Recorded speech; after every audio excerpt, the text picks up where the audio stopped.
మనం డైలీ చూస్తూనే ఉన్నాం. పశ్చిమాసియాలో అయితే యుద్ధాలు భీకరంగా జరుగుతున్నాయి. అటు అమెరికా, ఇజ్రాయెల్ 2 కలిసి ఇరాన్ పైన అయితే దాడి చేస్తున్నాయి. నిరంతరం కొనసాగుతూనే ఉన్నాయి. దాదాపు చాలా రోజుల నుంచి యుద్ధం అనేది కొనసాగుతూనే ఉంది. అయితే ఇరాన్ సుప్రీం లీడర్ చనిపోయిన తర్వాత అతని స్థానంలో ఇరాన్ కొత్త సుప్రీం లీడర్గా బాధ్యతలైతే ముజాబా ఖమేనీ అయితే తీసుకున్నారు. అయితే ఇప్పుడు ఆ యుద్ధం వల్ల మృత్యువుతో పోరాడుతున్నాడు అంతర్జాతీయ మీడియా అయితే చెప్తున్నాయి. బాంబు దాడి అయితే జరిగింది. ఆ బాంబు దాడిలో ఇతని ఒక కాలు అయితే తను కోల్పోయాడని కథనాలు వస్తున్నాయి. ఫిబ్రవరి 28న జరిగినటువంటి దాడిలో తన తండ్రి అయతుల్లా అలీ ఖమేనీ మరణించాడు. ఆ దాడి జరిగినప్పుడు తన తండ్రితోనే దగ్గరనే ఉన్నాడు ఇతను. ముజాబా కూడా తీవ్రంగా గాయపడ్డాడు ఆ దాడిలో. అయితే ఇతని వయసు వచ్చేసి 56 సంవత్సరాలు. ముతాజా ఖమేనీ ప్రస్తుతం టెహ్రాన్లోని సినా వర్సిటీ హాస్పిటల్లో అయితే ఈయన వైద్యం తీసుకుంటున్నారు. ఆ దాడిలో ఇతని కాలు అయితే ఒకటి పోయింది. అలాగే ఇతని పొట్ట, కాలే భాగాలైతే వాటికైతే బలమైన గాయాలైతే తగిలాయంట. ఆయననైతే కోమాలో ఉన్నారు ప్రస్తుతం. ఇతని ఆరోగ్య పరిస్థితి అయితే చాలా విషమంగానే ఉందని చెప్పుకోవచ్చు మనం.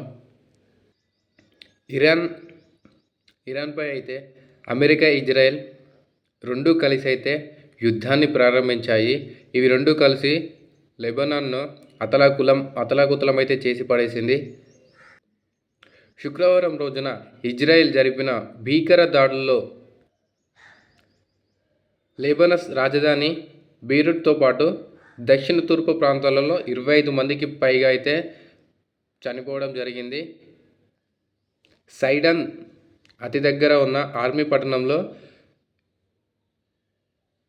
ఈ దాడి అయితే జరిగింది. 5 చిన్నారులు కూడా మరణించారు. ఇంకా 9 మంది మరణించారు. అయితే ఇరాన్ సుప్రీం లీడర్ అయితే అమెరికా, ఇజ్రాయెల్ చేసినటువంటి దాడిలో అతడు తన కాలుని కోల్పోయాడు. అలాగే పొట్టకి, కాలేయంకి బాగా గాయాలయ్యాయని చెప్పేసి అంటున్నారు. అయితే అంతర్జాతీయ మీడియాలో మాత్రమే ఈ ఇన్ఫర్మేషన్ అయితే ఇస్తున్నాయి. ఇరాన్ నుంచి అయితే ఎలాంటి అధికారిక ప్రకటన అయితే రాలేదు. మా లీడర్కి ఇలా జరిగింది, సుప్రీం లీడర్కి అని చెప్పేసి ఎలాంటి మాటలు కానీ ఎలాంటి ట్వీట్ కానీ చేయలేదు. లేకపోతే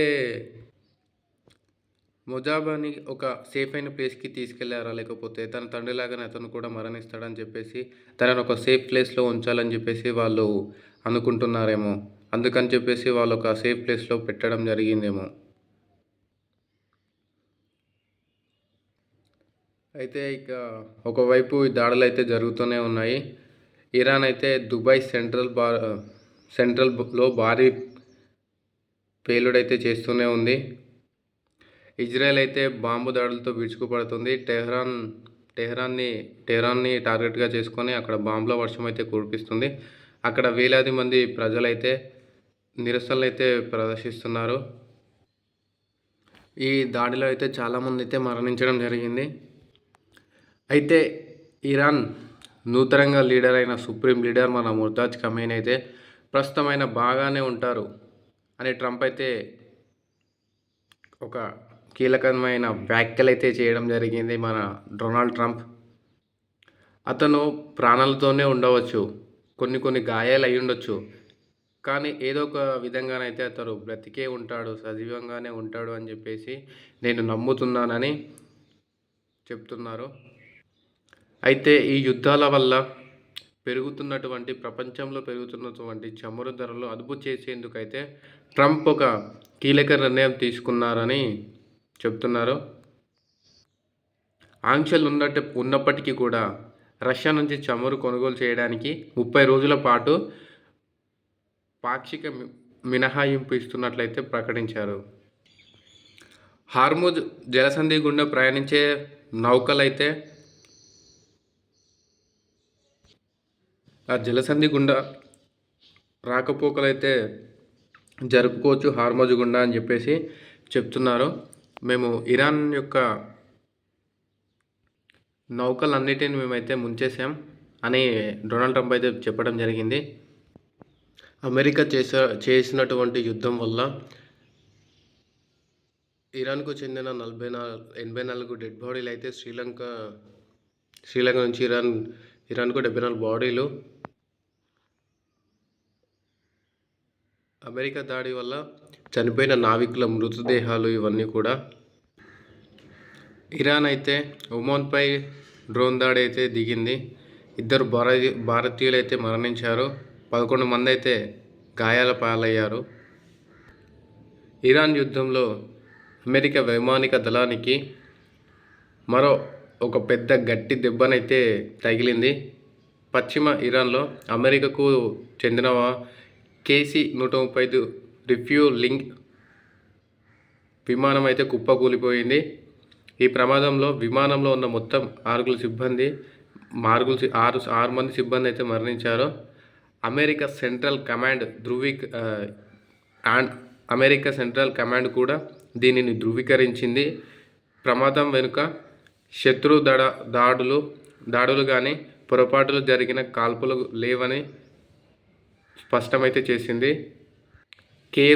కేవలం సాంకేతిక కారణాల వల్ల ఇది జరిగి ఉండవచ్చు అని చెప్పేసి దీనిపై దర్యాప్తు చేస్తున్నామని తెలపడం జరిగింది. దుబాయ్ సెంట్రల్ ప్రాంతంలో శుక్రవారం ఉదయం అయితే చాలా పెద్ద భారీ పేలుడు అయితే సంభవించాయి. భవనాలు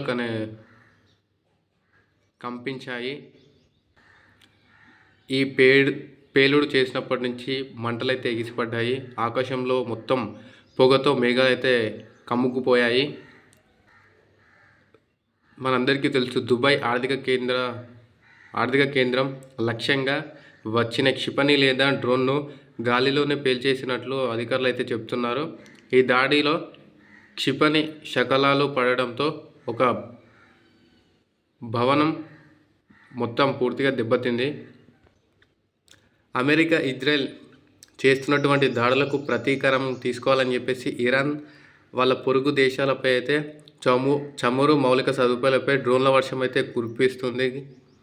ఇరాన్ పంపిన సుమారు 50 డ్రోన్లను కూల్చివేసినట్లు సౌదీ ప్రకటించింది.